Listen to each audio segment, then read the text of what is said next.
The recording came off the threshold relay at the back of a shift, the way every important thing in Yara Haddad's life had ever arrived, and she put on the headphones and listened to the Maker's clock come apart faster than it ever had, and knew the Vask had a word for what came next. The deep timing was not slowing now. It was unraveling. The crowd of pulses she had heard losing unison at the threshold was scattering faster, the gap widening between one beat and the next at a rate that had its own acceleration, and laid against the oldest chord in the vast cluster. The one Hari had brought back, the record of every time a silence had ever stirred.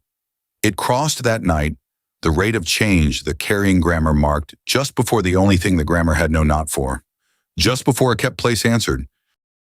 She was not alone at the edge of the hush anymore, and that was the thing that had changed, the only thing, and it had changed everything. For 4 years, she had been the loneliest woman on the frontier, the one person who could hear the Maker's clock and had no one to tell. Now there were ships at the threshold. Not many, a survey craft, a vast keel, a handful of frontier vessels held together with patches and stubbornness. But they were there, gathered at the edge of the oldest silence in the galaxy, because a quiet network of people who could not unhear it had spent the back half of a terrible year deciding that someone had to be here when it crossed the line, and that the someone was going to be all of them. Rosa Okafor had bought them the right to be here, with an instrument that made the Accord commit to the frontier it had wanted to abandon. Renata Solheim had bought them the proof, a year of measured findings nobody could deny. Priya Anand had bought them the timing. Her synthesis of every fragment, laid in time, was the thing that told them tonight was the night. And Hari Rao had brought, in a vast keel that had flown toward a kept place for the first time in the species' memory, the only history of the silences that existed in the one piece of hope in it. The rest of them were here too, the whole quiet network the frontier had assembled without anyone deciding to. Marateng had given them the map. Every silence on the chart, the atlas a combine had buried and a fired field lead had stolen and carried straight to the one contractor reckless enough to use it. Des Calloway had given them the one-way truth, the thing the underworld had always known and never said, that the silences kept what entered them, so you did not enter.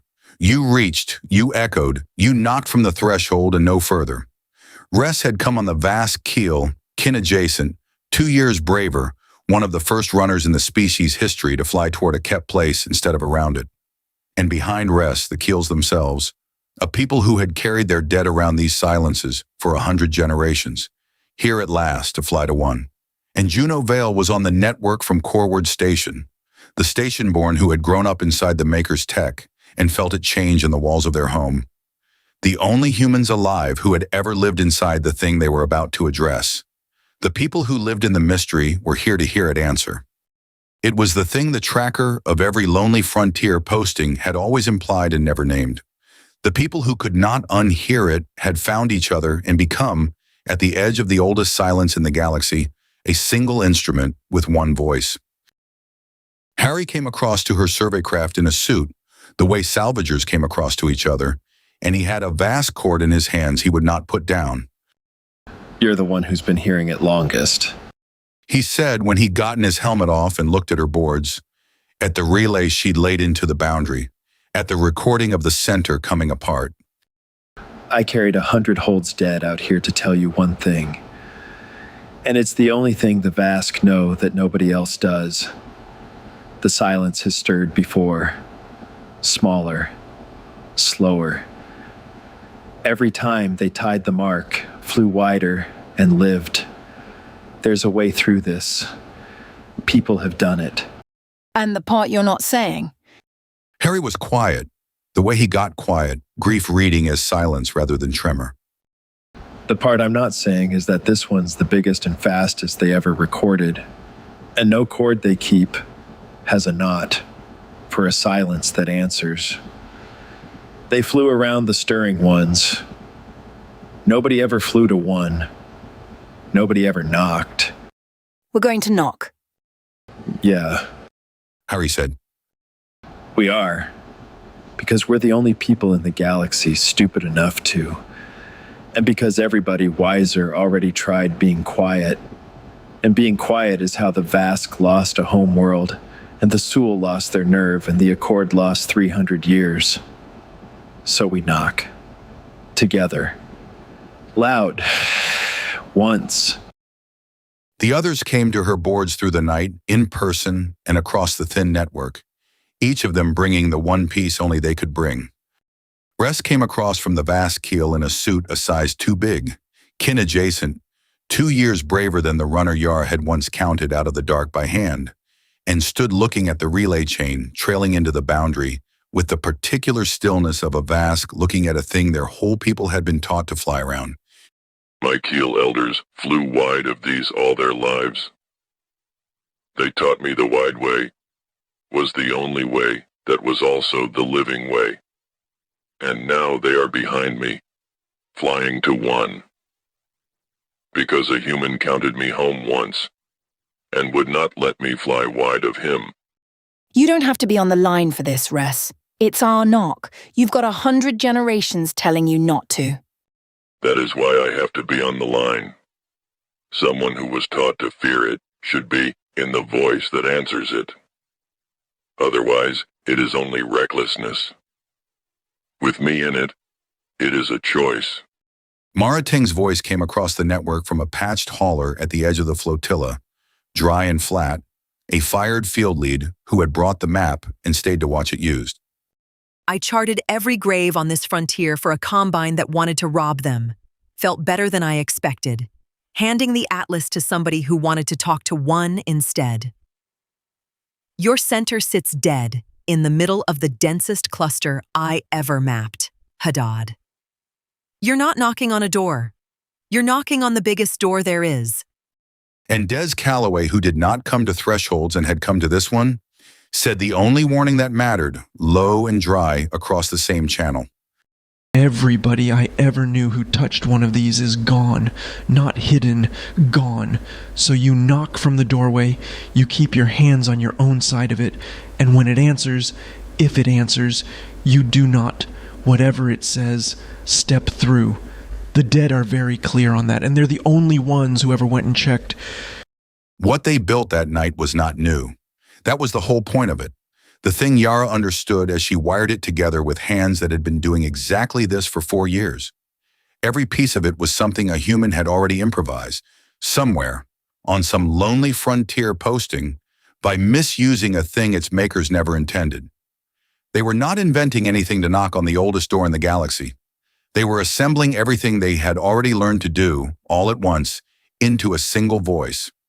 She had the metronome relay, the chain of retime buoys laid into the boundary, carrying the maker's own slowing time inward. She had the keep alive telegraph, the trick she'd invented to count a stranger out of the dark, scaled up to push a pattern across a boundary that ate everything else. Soren Cade was on the network from a gas giant station 1,000 light years away, with the deep ones, the EU, the oldest voices in the galaxy, who had spent a year answering the failing clock in chorus. Time to add their voices to the human one. The whole frontier comms grid, the thing the Accord had nearly decertified, was strung into one instrument, every buoy a repeater, every station a voice. And running under all of it, the thing the Vask had recorded for 100 generations without knowing, the maker's own time, the slowing clock, ready to be played back to its own center. Not a question, not a probe, not a demand. An echo, the oldest silence's own falling clock, played back to it, loud, deliberate, together, by an entire frontier of jury riggers, all of them saying the same small, impossible thing at once. I heard you. It took the rest of the night to bring the grid up. Yara had run relays her whole career, but never a relay like this. Every cloud-top station and every threshold buoy and every patched hauler on the network strung into one instrument, a frontier's worth of jury rigging, the Accord had nearly switched off for good, lit now from edge to edge and aimed at a single dark. She brought the nodes up one at a time, the way she brought up anything, listening to each settle before she trusted it. Soren's chorus phasing in from 1,000 light years off, thin and clean, the threshold relay holding its lock against the pull. Coreward's spine, where Juno's people had tuned their own changing hull into the chain, adding the one voice that came from inside the mystery instead of outside it. One by one, the telltales went from amber to the steady deep teal that meant ready, until the whole board was a single color, and the loneliest woman on the frontier was sitting at the center of the least lonely thing humanity had ever built.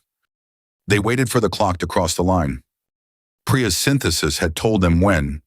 The rate of change that the Vask baseline said came just before silence answered. And they held at the threshold and watched the maker's clock unravel toward it, and Yara kept her hand on the relay the whole time, because she had learned a long time ago that you keep the maker's time by hand when the instruments fail, and tonight everything was going to fail at once, or nothing was. The waiting was the worst part, the way it always was. The clock unraveled on her boards, the crowd of beats scattering faster, sliding toward the line Priya had drawn, and there was nothing left to build and nothing left to check, and nothing to do but hold and watch 100,000 years come down to a handful of minutes. Yara had spent 4 years alone with this sound. Now she could hear, under it, on every open channel, the small sounds of a frontier holding its breath with her. Soren's chorus thrumming, a vast keel's hull ticking as it cooled. Renata's stylus going still, someone 2 ships over praying quietly in a language the network didn't translate and didn't need to. Soren's voice came thin across the network, 1,000 light years thin, from the gas giant where the deep ones were rising again into the readable band. They're up. All of them, everywhere, same as before, and they're keeping the same time you are. I think they know what we're about to do. I think they've been waiting 100,000 years for somebody to be dumb enough to do it. We're ready on the chorus. Say when. Priya's voice, closer from the inquiry ship, flat and certain the way she got when she dropped the qualifiers. It's crossing the line. Now. The change just crossed the Vask threshold. If it's ever going to answer, it answers something that speaks to it in the next few minutes. There won't be a cleaner moment. There won't be another one. Renata Solheim, who did not buy pitches and had come to the edge of the galaxy to measure this herself, said the only thing left to say. The record will show that humanity chose to answer. Whatever happens next, send it, Haddad. Yara Haddad, who had begun all of this counting a stranger out of the dark by hand, took the maker's own slowing time, the unraveling clock, the crowd of scattering beats, and she sent it home. The whole frontier sent it with her.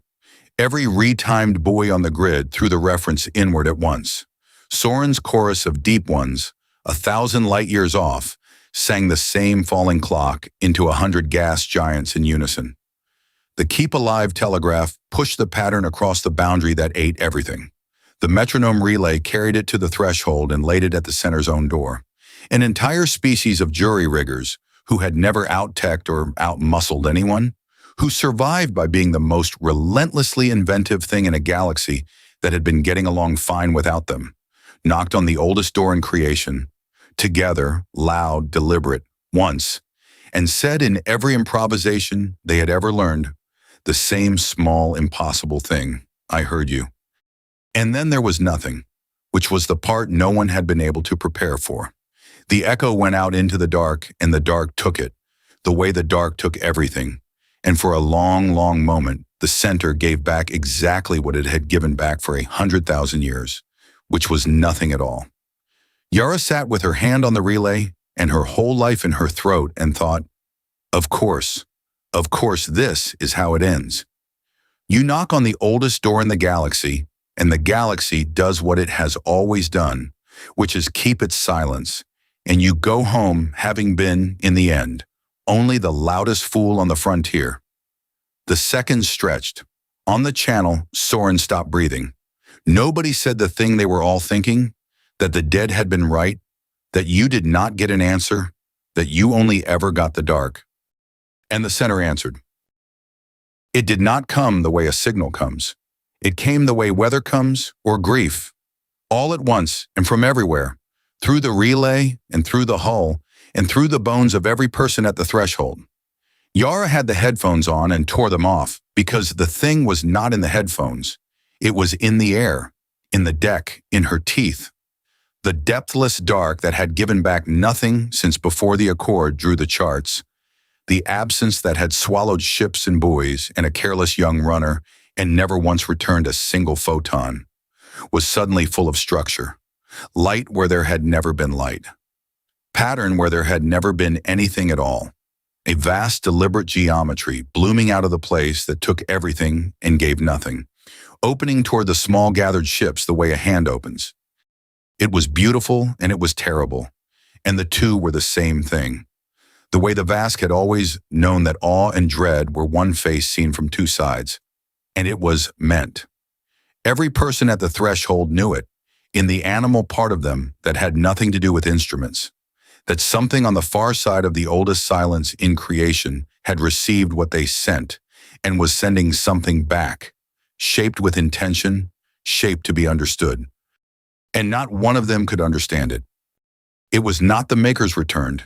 It was not the deep ones, and it was not the clock, and it was not anything the catalog or the carrying grammar or 100,000 years of older, wiser species had a word for. It was a structure, vast, deliberate, unmistakably a reply, shaped the way a thing is shaped when it means to be understood. And it was utterly, completely, and forever untranslatable. The galaxy's oldest silence had spoken to humanity because humanity knocked. And nobody could read a word of it.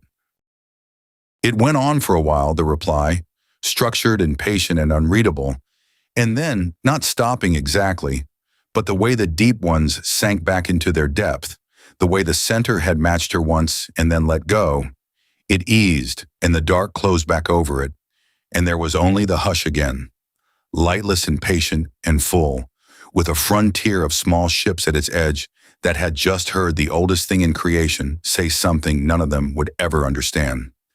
Across the network, the quiet voices of the people who had spent the year converging on this edge came in one by one, and not one of them claimed to understand it.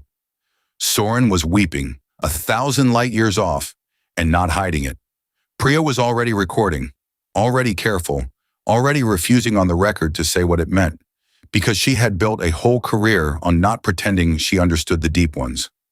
Renata had taken off her glasses, and on the inquiry ship she said very quietly that she had measured the reply against her own certified clock, and that it was real, and that she still did not buy a single interpretation of it, which was the most Renata thing anyone had ever heard her say.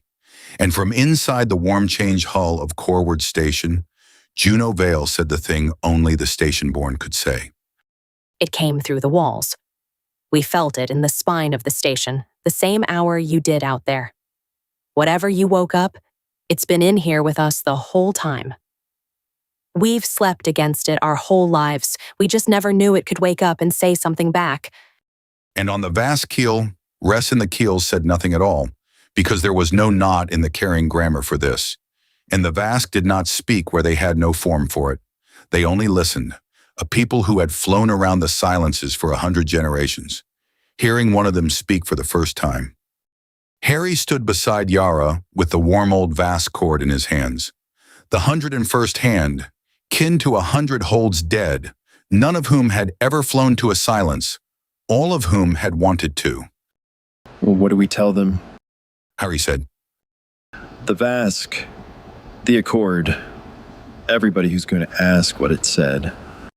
We tell them the truth. Yara said. It's awake. It heard us. It answered. And we don't know what it said, and we're not going to pretend we do, because the day we pretend we understand it is the day we stop listening. She did not say the rest because the rest had no proof and never would, that somewhere, behind the oldest silence in the galaxy, something had kept a clock running since before anyone alive, and had been left alone by every wise, frightened species that ever found it, and had just noticed for the first time in 100,000 years that the new tenants of the inherited tech had finally learned to knock. She did not know if that something was coming back, or waking up, or saying goodbye. The reply could have been a greeting, or a warning, or a grief, and the whole point, the whole unbearable human point, was that you did not get to know, and you answered anyway. So she did the things she had done on the first night, the things she would do on the last. She put her hand to the boards and she kept the maker's time by hand, steady, While the dark settled and the small ships held station, and the frontier, she had nearly been the last lonely soul of gathered itself at the edge of the question. Keeping the time was the human thing to do. It always had been.